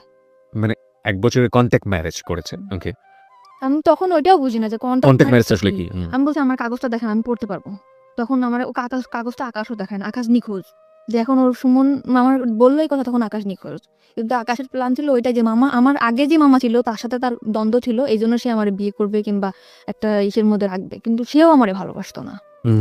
কিন্তু আমি ভাবতাম যে একটা সংসার হবে, আকাশ আমার ভালোবাসা, আকাশের সাথে আমি ভালোভাবে থাকতে পারবো। সেভাবে হলো না। তো তখন আমার এই সুমন মামা ফোন দিল মা বাবারে, মা বাবা বললো যে ঠিক আছে ওরে নিয়ে আসো। জিনেদা ছিলাম আমরা, ইয়ান থেকে খুলনা নিয়ে আসলো। খুলনা নিয়ে যাওয়ার পরে আমার মা বললো যে ঠিক আছে যা হয় হয়েছে, এরকম ভাবে থাকো। এরকম করে পরে আমার ঢাকাতে চলে আসলাম। আমার বোন আর দুলাভাইও ঢাকাতে থাকতো, তখন চাকরি হয়েছিল আমার বোনের। তো থাকতো মিরপুরে, আমি ওর বাসায় থাকতাম, টুকটাক বাসার কাজ টাজ করতাম, থাকতাম এভাবে। তার 2 বছর পরে তখন আমার লেখাপড়া একদম বন্ধ। মানে কোন ক্লাসে থাকা অবস্থায়? 8 ক্লাস 8-এ থাকা অবস্থায় আপনার লেখাপড়া বন্ধ। এইসব ঘটনা ঘটার পরে পরপর 2টো বিয়ে। ওকে, পরে আমাকে করলো। 2 বছর পরে আমার ফ্যামিলি থেকে একটা ছেলে দেখলো। আচ্ছা। ফ্যামিলি থেকে ছেলে দেখার পরে আমি 2 বছর মতো ঢাকাতেও থাকতাম, খুলনাতেও থাকতাম। পরে আমাকে আনলো বাড়িতে, দেখালো, ছেলে একবার দেখেই পছন্দ করলো। 1 সপ্তাহের মধ্যে বিয়ে। ওকে প্রিয় শ্রোতা, আমরা এই জায়গাটায় ছোট একটা বিরতি নিতে চাই। আপনারা সবাই শুনছেন close up presence hello 8920 ABC radio FM 89.2 এ। আমি আরজি কিবরিয়া রয়েছে আপনার সঙ্গে এবং আজকে পাখি তার জীবনের গল্প বলার জন্য আমাদের স্টুডিওতে। পাখিকে দেখার জন্য, কিছু বলার জন্য, ওর সাথে যোগাযোগ করার জন্য আপনারা আমাদের ফেসবুকে কানেক্টেড হতে পারেন। আমাদের ফেসবুকের ঠিকানা হচ্ছে www.facebook.com/abcradiofm89.2। এছাড়াও আপনি চলে আসতে পারেন আমার ফেসবুক পেজে। আমার ফেসবুকের ঠিকানা হচ্ছে facebook.com/kibria.rj, KEBRIA। স্পেলিংটা হচ্ছে KEBRIA.RJ। এবং পেজটিতে যাওয়ার পর আপনি লাইক দেওয়ার সঙ্গে সঙ্গে আমাদের হ্যালো 8920 মেম্বার হয়ে যাবেন। ফিরে আসছি ঠিক 3 মিনিট পর। Close Up presents Hello 8920. Close Up. The closer, the better. FM 89.2. Close Up presents Hello 8920. Close Up. The closer, the better. 3 minute পর প্রিয় শ্রোতা আরও একবার ওয়েলকাম করছি ক্লোজ আপ প্রেজেন্স হ্যালো 8920-তে। আমি আরজি কিবরিয়া রয়েছে আপনার সঙ্গে এবং আপনারা সবাই শুনছেন এবিসি রেডিও এফএম 89.2। আজকে জীবনের গল্প বলার জন্য এখানে রয়েছে পাখি। 19 বছর বয়স তার, এবং তার যে জীবনের গল্প সেটা আসলে খুবই খুবই খুবই মর্মান্তিক। আমরা ফিরবো তার কাছে যেখানে আমরা ছিলাম। পাখি, আপনি বলছিলেন যে আপনার 1 সপ্তাহের মধ্যে বিয়ে হয়ে যাবে, এরকম একটা পরিস্থিতি তৈরি হয়েছে আপনার ফ্যামিলিতে। আর এই আমাদের গেস্টকে দেখার জন্য আপনারা ফেসবুকে আসতে পারেন। আমাদের ফেসবুকের ঠিকানা www.facebook.com/abcradiofm89.2। এছাড়াও আপনি চলে আসতে পারেন আমার ফেসবুক পেজে। আমার ফেসবুকের ঠিকানা হচ্ছে facebook.com/kibria.rj, KEBRIA। স্পেলিংটা হচ্ছে KEBRIA.RJ। ওকে, বলুন তারপর। তারপর 1 সপ্তাহের মধ্যে বিয়ে ঠিক হলো। ছেলে দেখার পর বললো ঠিক আছে আমার পছন্দ হয়েছে, আমি ওকে বিয়ে করতে চাই। ওকে, ছেলে কি করে? ছেলে বাড়িতে কৃষি কাজ করে। তা আমিও বললাম যে ঠিক আছে, ফ্যামিলি থেকে যখন দিতেছে আমি বিয়ে করবো। বাবা বাড়ি ঘর সব দেখে আসলো, বিয়ের দিনও পড়লো, হয়েও গেছে। তার বাড়িতে গেছে, মানে হয়েছে কি তার বাড়িতে গেছে, তার চাচার যে ঘরটা আছে সেই ঘরটা দেখাইছে, তার চাচার বাড়িটা দেখাইছে। মানে যখন ঘর বাড়ি দেখাবে তখন সেই চাচার বাড়িটা দেখিয়েছে। হুম, আচ্ছা তার যে মূল বাসা সেটা সে দেখাই নাই। আচ্ছা। তা আমার ফ্যামিলিও বুঝতে পারে নাই। বিয়ের পরে আমাকে উঠাইছে একটা ভাঙা ঘরের ভিতরে, ঘরটা একদম হেলে পড়ে যাবে, উপরে টালি, নিচে আছে বেড়া আছে। আমি আমার হাজবেন্ডকে জিজ্ঞেস করলাম যে আপনাদের এই এটা কেন? তখন বললো কি চাচার বাড়ি আর আমার বাড়ি কি এক না? তখন আমি বললাম চাচার বাড়ি আর তোমার বাড়ি এক তো সেটা তো কথা না, আমার তো ঘর যেটা, আমার যে ঘরটা আমি থাকবো সেই ঘরটা যদি ভালো না হয় আমি কেমনে থাকবো? এই ঘরটা তো এখনই আমার শরীরে পড়ে যাবে। আমি বললো পড়বে না, সব ঠিক হয়ে যাবে, আমার জায়গা জমি আছে, বিক্রি করবো। তো তখন আমি মানে নিলাম চুপচাপ যে যা হোক হয়েছে, জীবন তো অনেক ভুল হয়েছে। আর আমি ম্যারিড পার্সন ছিলাম, সে আনম্যারিড ছেলে। এটা সে জানতো, তার কাছে বলা হয়েছে এটা? তাকে কিন্তু বিয়ের আগে জিজ্ঞেস করা হয়েছে যে আপনি কি ম্যারিড পার্সন, সে বলছে যে না আমি ম্যারিড পার্সন না। এবং আপনার সম্পর্কে বলা হয়েছে যে আমি নিজে তাকে বলছি আমরা দুটো বিয়ে করেছি আমি এরকম রিলেশন করে 2টা বিয়ে করছি। এবং কি কারণে বিয়ে করেছি কথা কারণটা বলেনি কখনো? তো বলছি যে আমি রিলেশন করে বিয়ে করছি। দুটো বিয়ে করেছি। হ্যাঁ, সেটা শুনেই আমার প্রতি হয়েছে যে বিয়ের সাথে কোনো ব্যাপার না, আপনার দেখে আমার খুব ভালো লাগছে। ওকে। তারপর আমরা আমার বাবার বাড়ি বেড়াতে আসলাম, বেড়াতে আসার পরে এইভাবে দিন যায়। তারপরও আমি শহরে তো মানুষ হয়েছি, তারপরও আমি অনেক কিছু মিস করতাম যে এই জিনিসটা নাই, সংসারে এই জিনিসটা নাই, অনেক কষ্টে দিন যেত আমার। তার আর কোনো ভাই বোন ছিল না, সে একটাই ছেলে। ওকে। এখন আস্তে আস্তে আমার হাজবেন্ডের মধ্যে দেখতাম পরিবর্তন। কি পরিবর্তন? সে ফোনে কথা বলে, গ্রামের ছেলে তাও ফোনে কথা। কি ব্যাপার, তুমি কার সাথে কথা বলো? বলি কথা। তারপর আমি জানতে পারলাম, অনেক ভাবে জানতে পারলাম, চেষ্টা করে প্রায় 2-3 মাস পর জানতে পারলাম সে আগে একটা বিয়ে করছিল। সে আমার কাছে মাপটা চাইছে যে আমি বিয়ে করছি, তুমি মাপ করে দাও, আমি তোমার বলতে পারি না। আমি বিয়ের আগে তো আমি আপনাকে জিজ্ঞেস করছিলাম, আপনি আমাকে কেন বলেন নাই? ওকে। পরে বলতেছে তোমাকে আমার এত ভালো লাগছে যে তোমার কথা যদি আমি বলতাম তাহলে হয়তো বা তুমি বিয়েটা রাজি হতাম না। আচ্ছা। তখন আমি বললাম যে ঠিক আছে, যা গেছে গেছে, আপনি ওই মেয়ের সাথে যোগাযোগ করেন না, আমি করবো না। ওকে। তারপরও মেয়েটার সাথে যোগাযোগ করে। তখন আমি বললাম খুলনাতেই রাখবো না, তোমাকে আমি নিয়ে চলে যাবো ঢাকাতেই। ঢাকা আসতে গেলে কিছু টাকা লাগবে, কিন্তু আমার বিয়ের মধ্যে কোনো কিছু দেয় নাই। শাড়ি গয়না যা দেওয়া লাগে, গয়নাগাটি কিছু দেয় না, এমনি শাড়ি, চুড়ি, লিপস্টিক এটা যা দেওয়া লাগে দিছে। এখন একটা রুলি দিছিল স্বর্ণের। তখন আমি মারে বললাম যে মা, এই রুলিটা আমরা বেশ বন্ধক রাখি, এখন ক্যাশ টাকা তো আমার কাছে কিছু নেই, বন্ধক রাখা আমি টাকাটা নিয়ে দিই, তুমি ও পরে চাকরি করে যখন টাকা ছাড়া যাবে তখন। তখন বললো যে ঠিক আছে চল বন্ধক রাখতে যাই। বন্ধক যখন রাখতে গেছি তখন আঙ্কেল আমারে বলে তুমি কি দুষ্টামি করতে আসছো আমার সাথে? কোন আঙ্কেল? মানে জুয়েলারির যে আঙ্কেল। ওকে। বলছে কেন আঙ্কেল? বলতেছে যে অবশ্যই, তুমি এটা এমনিটি স্বর্ণ রিয়াই না, তুমি বলতেছো এটা স্বর্ণের। আমি বলছি কেন, এটা আমার বিয়েতে দিছে, এটা কেন এমনিটি স্বর্ণ হবে? এটা স্বর্ণের পানিতে ধোয়া, এটা 6 মাস পর কালার যাবে। তখন আমি আমার হাজবেন্ডের ফোন দিলাম যে তুমি আমাদের মানে টাউন আছে, টাউনে আসো। তখন দোকানে নিয়ে গেলাম, যেটা কি এটা তো স্বর্ণের না। তো বলতেছে কে বলছে স্বর্ণের না, অন্য দোকানে চলো। তুমি কোন দোকানে যাবা? স্বর্ণপটির মধ্যে। পরে ওর যেই দোকানে যাইতেছে সেই দোকানে একই কথা। তখন ও মানে ওর ঘাম বের হয়ে গেছে পুরা। পরে বলতেছে কি যে মাফ করে দাও, তোমার খুশি করার জন্য এটা করছে। তাও আমি মাফ করে দিছি ওরে। আমার ফ্যামিলি থেকে মোটে রাজি না যে এরকম এখন থেকে এই ছেলে এরকম করতেছে, তা ভবিষ্যতে সে কি করবে। তখন আমি তারপরও ঢাকাতে নিয়ে আসলাম, নিয়ে আমার বোনের কাছে রেখে গেলাম। ভাইয়া ওর একটা চাকরি দিতে, ওরা চাকরি দিল। ওর আগরাতে চাকরি হতে গেলে রক্তের গ্রুপ পরীক্ষা করতে হয়, গ্রুপ পরীক্ষা করাইলো, টাকা পয়সা যা লাগে সব ভাইয়া দিল, ম্যাচ ঠিক করে দিল। ভাইয়া মানে আপনার দুলা ভাই? সেই দুলাভাই। ওকে। মানে আমাদের ফ্যামিলিতে সে খুব কেয়ার করে। তারপরে চাকরি দেওয়ার পরে চাকরি থাকলো আমার টাকা পয়সা দেয় না। ভাইয়ার শুধু একই কমপ্লেন যে ও নাকি ফোনে কথা বলে। আমি বলছি ফোনে তো আমার সাথেও কথা বলে। তারপর আমার ভাইয়া বললো যে ঠিক আছে তুইও ঢাকাতে চলে। তখন আপনি কোথায় ছিলেন? আমি আমার মার বাড়িতে ছিলাম। খুলনাতে ছিলেন? জি। তখন আমি ঢাকাতে চলে আসলাম, ভাইয়ার বাসায় থাকতাম। ও ছুটি সেটা পাইলে আসতো, ভাইয়ার বাসায় থাকতাম, করতাম। তারপরে আমি বললাম যে ঠিক আছে, ভাইয়ার বাসায় তো মানে গেস্ট যে রুমটা, ড্রয়িং রুমটা যেটারে বলে, ওইটা তো ভাইয়াদের ছুপা নাই, ওটা তো খালি আসতো, ওখানে আমরা একটা পর্দাটা নাই, ওখানেই আমরা সংসার করা শুরু করি। বলো ঠিক আছে, আমাদের মানে ওর রুম নেওয়ার মতো এত বেশি টাকা বেতন পাইতো না, মাত্র 7,000 টাকা বেতন পাইতো। তখন ভাইয়া বললো ঠিক আছে, এই কয় টাকা বেতন পাই তো আর বাইরে থাকা সম্ভব না, তো তোরা আমাদের এখানেই থাক, খাওয়া থাকা পাবো 3,000 টাকা দিবি তোরা দুজনে। তো শুধু খাওয়া থাকা, এছাড়া আমি যে তার ওয়াইফ, একটা কোনো কসমেটিক বা কোনো ড্রেস এগুলা কিছুই দেয় না। তখন আমার বোন বলে যে আমার বোনটা ভালোভাবেই মানুষ হয়েছে, তো তুমি এরকম ওর কিছু দেও না কেন? বলে এটা আমাদের ফ্যামিলি ব্যাপার। তা আমি বললাম ব্যাপার ঠিক আছে, তুই কিছু বলিস না। ভাইয়া তখন আমার ড্রেস যা লাগে দেয়। 7,000 টাকাতে স্যালারি পাইতো, 3,000 টাকা বোনটা দেওয়ার পরে যে কটা টাকা তো বাড়ি পাঠাই দিত। মানে ও বাড়িতে অনেক দেনা ছিল। আচ্ছা আচ্ছা। তো আমি বলতাম যে কবে শেষ হবে, আর আমাদের ঢাকায় আসতে আমরা কি আজীবন ঢাকাতে থাকবো? তোমার বাড়িতে একটা ঘর নাই, ঘর এরকম টুকটাক আর কি ঝগড়া হতো প্রায়। হাজবেন্ড ওয়াইফ যেটা ভালোবাসে এটা কখনো আমি পাইতাম না। আচ্ছা। সবসময় মানে চিন্তা করতে কি এত চিন্তা করো তুমি চিন্তা করে তো কোনো কিছু বের করতেই পারো না। তখন আমার দুলাভাইরে বললাম ভাইয়া আমার একটা চাকরির ব্যবস্থা করে দাও। তো বললো যে এই তো তুই পাস করিস না, এই যে পরীক্ষা দিয়ে পর চলে আসছিস, তোর কি চাকরি দিব? তো ভাইয়ারা সবসময় বলতাম যে একটা চাকরি দিয়ে দাও, একটা চাকরি দিয়ে দাও। তখন ও যে কোম্পানিতে চাকরি করে, ফরেনার কোম্পানিতে, ওর একটা ম্যাডাম ছিল। তো ওই ম্যাডামটা বাচ্চা কাচ্চা হইতো না, তার হাজবেন্ডও বাইরে থাকতো, সে এখানে একা থাকতো। তা আমারে তার কাছে রেখে আসছিল, মাসে 5,000 টাকা স্যালারি দিবে, অল টাইম তার সাথে থাকতে হবে। ওকে। তো এরকম আমি থাকতাম, তখন আমার হাজবেন্ড ঠিক ডাইরেক্টলি বলতেছে বাসায় কাজে দিছে নেই করছেন, কিন্তু আমি বাসায় কাজ করতাম না, শুধু তার সাথে থাকতাম। সাথে থেকে আপনার কাজটা কি ছিল? তার যেরকম ল্যাপটপটা, ক্যারি করা। হ্যাঁ, এটা আমি নিতাম, কিংবা হাতে কোনো পার্স আছে এটা আমি নিয়ে ওনার সাথে সাথে থাকতাম, কারণ ওনার একা একা থাকতে পারতো না। উনি যেখানে যেত আমাকে নিয়ে যেত, আমাকে বেশ বলতো যে আমার বোন। ওনারা ইংরেজিতে কি বলতো আমি জানি না, আমার খুব সুন্দর সুন্দর ড্রেস কিনে দিত, এই যে ওনার সাথে যেটা পরে আমি বেরোতে পারতাম, ওকে। এরকম করে ওনার মতো করে উনি রাখতো।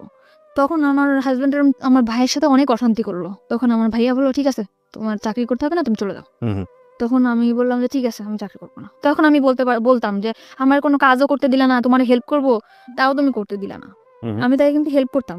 আমি যে 5,000 টাকা পাইতাম তার থেকে 2,000 টাকা ওরে আমি দিতাম, আর 3,000 টাকা আমি রাখতাম। আচ্ছা। তখন আমার হাজবেন্ড বলতো যে কি এমন কাজ করতাম, মানুষের বাসায় কাজ করতা, এরকম করে বলতো। তো আমি বলতাম এসব কথা বলবো না, আমি কি কাজ করি তুমি জানতা না। কিন্তু ওই যে ফরেনার ছিল উনি বলতো তুমি আমার সাথে 1 বছর যদি থাকো, তোমার লাইফটা পুরো আমি ওকে করে দিয়ে যাবো। তখন চলে আসছি যখন বাসায়, রান্না বান্না করে খাই দেয় এরকম করে। আমার হাজবেন্ড করে কি, ওই মেয়ের সাথে যোগাযোগ করে, আগের ওয়াইফের সাথে। আচ্ছা। তখন আমি বললাম যে তুমি এরকম কেন তার সাথে কথা বলো? বলে যে তার সাথে কথা বলি, কে বলছে? তো এরকম বহুবার আমি হাতে নাতে ধরছি, হুম। তারপরে সে স্বীকারই করে না। তারপর আমার সাথে অনেক ঝামেলা করে, ঝগড়া করে, এই করে। পরে আমি বলছি যে তুমি যদি এরকম করে থাকো তো তার সাথে তুমি থাকো, আমার সাথে কোনো যোগাযোগ করে তার সাথে থাকো, যাও। এক কথা বলার সাথে সে তার কাপড় চোপড় নিয়ে আমার ভাত থেকে নেমে চলে গেছে। ওকে। যাওয়ার পরে একটা মেসেজ উঠছে, তখন আমি ফোন দিয়ে, আমার ফোন রিসিভ করো না, বলে কি তুমি যদি আমার সাথে আসতে চাও তাহলে এখন আসো। আমি আমার ফ্যামিলির বললাম আমি কি করবো, তোমরা দেখে শুনে বিয়ে দিছো, সে প্রথম থেকে এরকম করতেছে, আমি কি করবো এখন? বলে তার সাথে তুমি কোথাও যাবে না, তুমি তোমার ভাইয়ের বাসায় থাকো। তখন আমি আমার ভাইয়ের কাছে, বোনের কাছে থাকতে লাগলাম। আমার প্রথম 2-1 দিন, 4-5 দিন, 1 মাস 2 মাস ফোন দিছে, পরে আমার কোনো ফোন দিত না। ওকে। তখন আমার ভাইয়ার বলার পরে ভাইয়ার ইটফোর্স সিকিউরিটি সার্ভিসটা আছে, ওখানে যোগাযোগ করে আমার একটা চাকরি নিল লেডিস সিকিউরিটি গার্ডে। তারপরে ওখানে আমি চাকরি করলাম 1 বছর মতো। 1 বছরের মধ্যে আমি কারোর সাথে মিশতাম না। আমি অফিস, বাসা অফিস, ঢাকা শহর মানে এই সময় হাজবেন্ডের সাথে কোনো সম্পর্ক না। নেই বা ডিভোর্স হয়নি? না, ওকে। ঢাকা শহর সম্বন্ধে আমার কোনো ধারণাই নেই। বোরকা পরতাম, বেশ বাসা থেকে যেরকম বড় বড় জামা পরতাম, গ্রামে থেকে যেরকম আসতাম ওরকমই ছিলাম। 1 বছর পরে আমার ওই যেখানে চাকরি করতাম ওইখানে একটা ল্যান্ড ওনার ছিল, ল্যান্ড ওনার? ওখান থেকে আমার সে অফার করে তার সাথে। মানে ওই বিল্ডিং এর ল্যান্ড ওনার? ওকে। ওই ল্যান্ড ওনার আমার প্রপোজ করে যে মানে বিভিন্নভাবে, তুমি দেখতে অনেক সুন্দর, তোমার লুকিংটা অনেক সেক্সি, তোমার দেখতে খুব ভালো লাগে। পরিচয়টা হলো কিভাবে? মানে উনি আসে যায়, আমি সালাম করি যে স্যার আসসালামু আলাইকুম, আবার লিফটটা আমি ধরে দেই, উনি উঠে। ল্যান্ড ওনার যেহেতু, আবার আসলে ওনার হাতে যদি কিছু থাকে ওটা আমি ক্যারি করি।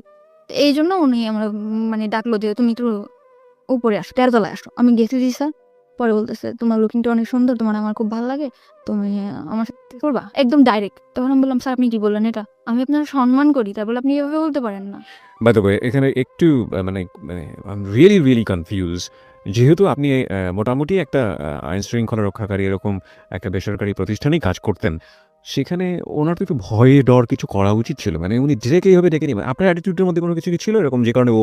আমি আচ্ছা। সবসময় অনেক রুড ছিলাম, আমার সাথে কেউ কথা বলতেও সাহস পেত না। আমরা যে কটা মেয়ে ছিলাম আমাদের সাথে কোনো ছেলেরাও কথা বলতো না, আমাদের যে ছেলে গার্ডগুলো ছিল সেও কথা বলতো না। পরে আমি বললাম স্যার আপনি আর কি, জাস্ট তোমার আমি দেখলাম যে তুমি তোমার জায়গায় কেমন অনেস্ট।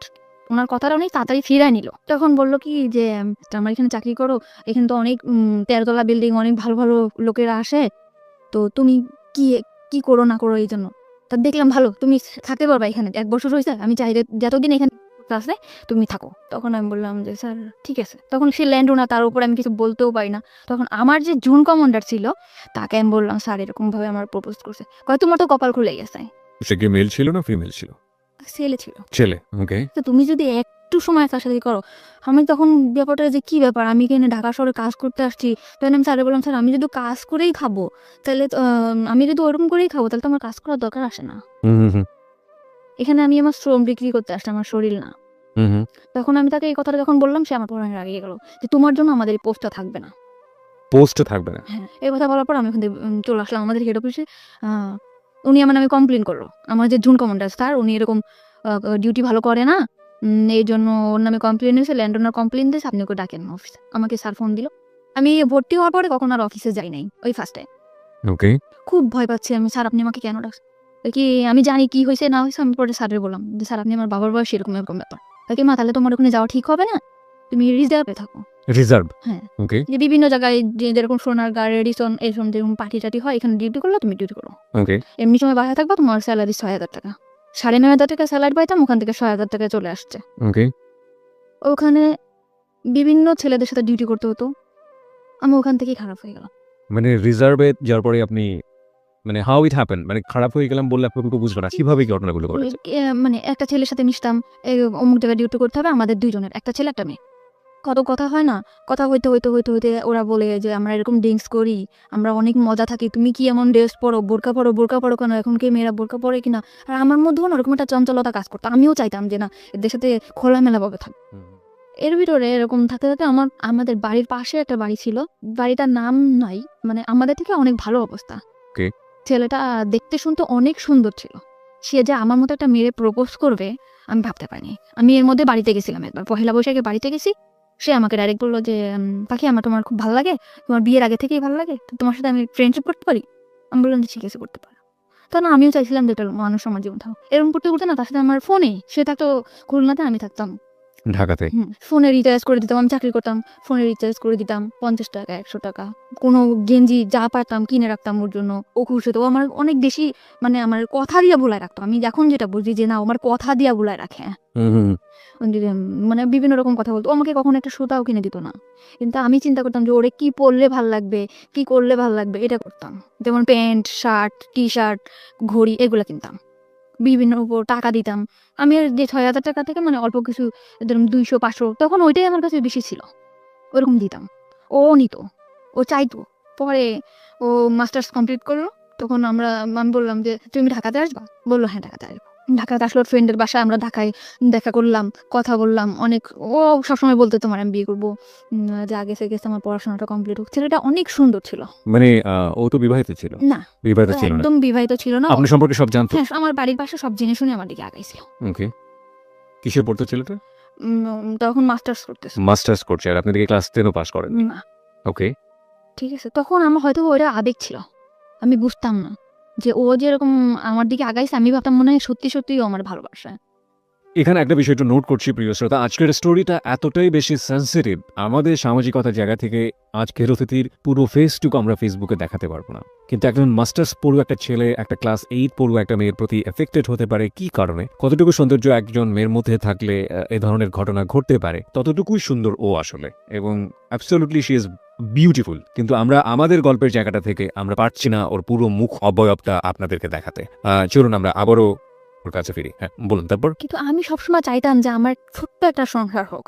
আমি আবারও স্বপ্ন দেখতে শুরু করলাম যে আমার লাইফে যা গেছে গেছে, ও হয়তো বা আমার সুন্দর একটা সংসার দিতে পারবে। বাই দ্য ওয়ে, আপনি যখন এটা বলছিলেন যে আপনি আপনার ছেলে কলেজদের সাথে মিশে বিভিন্ন পার্টিতে হ্যাঁ, তারপর দায়িত্ব করতেন, ওই সময়গুলো থেকে আপনি ওদের সাথে মিশে ড্রিঙ্কস না না, তখন আমি এগুলো তখনও শুরু করেন? ওরা করতো, আমি আর কি ভাবতাম যে আসলে আমি একটু করবো, এই করবো, মানে ভালো লাগতো। তারপর চিন্তা করতাম না, বোনের বাসায় থাকি, ভয় পেতাম, কিছু করতাম না। তো তখন নাজিমের সাথে আসতে, মানে আমার সাথে রিলেশন ছিল, তার নাম ছিল নাজিম। তখন ও বললো যে ঠিক আছে আমি তোমার বিয়ে করবো। আবার স্বপ্ন দেখতে শুরু করলাম যে আমার ছোট একটা সংসার হবে, আমরা অনেক প্ল্যানিং করলাম যে আমাদের একটা মেয়ে বেবি হবে, এরকম বাসা নিব, তুমি তো এরকম সুন্দর, আমাদের বেবিটাও হয়তো, অনেকভাবে প্ল্যান করলাম। পরে আস্তে আস্তে দেখি কি ও ফোনে আমার সাথে তত সময় দেয় না, ফোনে ততটা সময় দিচ্ছে না। কিন্তু কোন ও তো আপনার সম্পর্কে সমস্ত কিছু জানতো, বিশেষ করে দুটো বিয়ে হয়েছে আপনার, এরকম ভাবে আপনি সংসারও করেছেন এবং আমার ফ্যামিলি অবস্থা সবই জানে। সব জানতো। ও কি শুধুমাত্র আপনার সঙ্গে প্রেমের সম্পর্কই ছিল নাকি আলাদা এক ধরনের ইন্টেনশনও ছিল, ফিজিক্যাল ফিজিক্যাল রিলেশন কোনো ধরনের কোনো ইন্টেনশন ছিল না? ওকে বলুন তারপর। আমি ফোনে টাকা ঢুকাই দেই, ও ফোনে কথা বলে অন্য মেয়ের সাথে। তো আমি ওর ফোনে টাকা ঢুকাই দিলেও আমি ওর ফোনটা রিসিভ করতাম না, কারণ আমি যে কোম্পানিতে চাকরি করতাম ওখান থেকে ফোন আমাকে দেওয়া হয়েছিল, মানে ওখান থেকে আমি ফোন করলে বিল পাইতো। ওকে তো ওই ফোনটাতে আমি ওকে ফোন করতাম অল টাইম, কখনো ওর ফোন আমি রিসিভ করি নাই। চিন্তা করতাম বেকার, কি করবে, ওরা আমি টাকা দিই, ও বন্ধু বান্ধব আমার ফোন দিত, যে বলতো জানি আজকে না আমার ফ্রেন্ডের সাথে আমার পার্টি দিতে হবে, আমার কটা টাকা দিবা, 500 টাকা দাও না। ওকে তখন আমি এভাবে সবসময় টাকা পয়সা দিতে থাকতাম। পরে একটা সময় বললাম, আমার ফ্যামিলি থেকেও জানাজানি হয়ে গেল ব্যাপারটা, যে তুই আবারও একটা ছেলের দিকে এরকম করে পড়তেছিস, তোর হাজবেন্ড আছে এরকম আছে। তখন আমি আমার ফ্যামিলির বকাবকি শুরু করলাম, কি হাজবেন্ড, তোমরা কি দেখে দিছে এই করছো। তখন না যে আস্তে আস্তে দূরে সরে যেতেছে, আমার বলতেছে ডাইরেক্ট, বলতে তুমি আমার ফোন করবা না, কখনো ফোন দিবা না, কোনো কারণ ছাড়াই। তুমি আমার সবসময় ফোর্স করো, কার সাথে কথা বলি, কি করি না করি, তুমি আমার তখন আপনার হাজবেন্ডের সঙ্গে একেবারেই আপনার যোগাযোগ অফ? একদম যোগাযোগ। বাই দ্য ওয়ে, আপনার হাজবেন্ডের নাম যেন কি ছিল? রিপন। রিপনের সঙ্গে আপনার যোগাযোগ পুরোপুরি অফ। প্রিয় শ্রোতা, আমরা এই জায়গায় ছোট্ট একটা ব্রেক নিতে চাই। আমরা ঠিক 12:06 ফিরবো। আপনারা সবাই শুনছেন close up presence hello 8920 ABC radio FM 89.2 এ। আজকে পাখি তার জীবনের গল্প বলতে এসছে এখানে। ওকে দেখার জন্য আপনারা ফেসবুকে আসতে পারেন। আমাদের ফেসবুকের ঠিকানা www.facebook.com/abcradiofm89.2। এছাড়াও আপনি চলে আসতে পারেন আমার ফেসবুক পেজে। আমার ফেসবুকের ঠিকানা হচ্ছে facebook.com/kibria.rj KEBRIA। স্পেলিংটা হচ্ছে KEBRIA.RJ। ফিরে আসছি ঠিক রাত 12:06।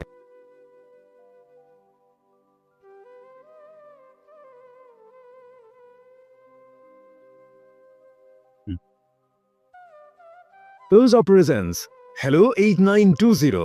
Close Up. The closer, the better. 12:06 হচ্ছে সময়। প্রিয় শ্রোতা, আপনারা সবাই শুনছেন close up presence hello 8920 ABC radio FM 89.2 এ। আমি আরজে কিবরিয়া রয়েছে আপনার সঙ্গে এবং আজকে পাখি রয়েছে তার জীবনের গল্পে। আপনাদের যদি জীবনের গল্প বলার জন্য মন চায় তাহলে আপনারা আমাদেরকে ফোন করতে পারেন। আমাদের ফোন নাম্বারটি হচ্ছে 09613 892 892। আমি আবারও বলছি 09613 892 892। পাখি আপনার কাছে ফিরছি এবং পাখিকে দেখার জন্য আপনারা চলে আসতে পারেন আমাদের ফেসবুক পেজে। আমাদের ফেসবুকের ঠিকানা www.facebook.com/abcradiofm89.2। এছাড়াও আপনি চলে আসতে পারেন আমার ফেসবুক পেজে। আমার ফেসবুকের ঠিকানা হচ্ছে facebook.com/kibria.rj KEBRIA। স্পেলিংটা হচ্ছে KEBRIA.RJ। ওকে, জি বলুন তারপর। তো রিপনের সাথে কোনোভাবে যোগাযোগ নেই, মানে আমার হাজবেন্ড কোনো যোগাযোগ করে না, কিছু না। ওকে। তখন আমি নাজিমদের বললাম বিয়ে করবে না, তখন ও বললো যে ভালোবাসলে যে বিয়ে করতে হবে এমন কোনো কথা আছে? তোমারটা আর আমারটা কি একসাথে ম্যাচ করে? এতদিন পরে সেটা বললো যে ভালোবাসলে কি বিয়ে করতে হবে। কিন্তু তোমার আমার অনেক ভালো লাগে, তোমার অনেক ভালোবাসি, কিন্তু তোমার আমার বিয়ে করা সম্ভব না। তো ওরে আমি অনেক বেশি ভালোবেসে ফেলছিলাম, মানে আমি যাকেই ভালোবাসি অনেক বেশি ভালোবাসি ফেলি। কিন্তু সবাই আমার সাথে মানে বুঝতেই পারি না যে এরা আমার সাথে এরকম প্রতারণা করতেছে। তখন নাজিম ফোন ধরে না, ফোন দেই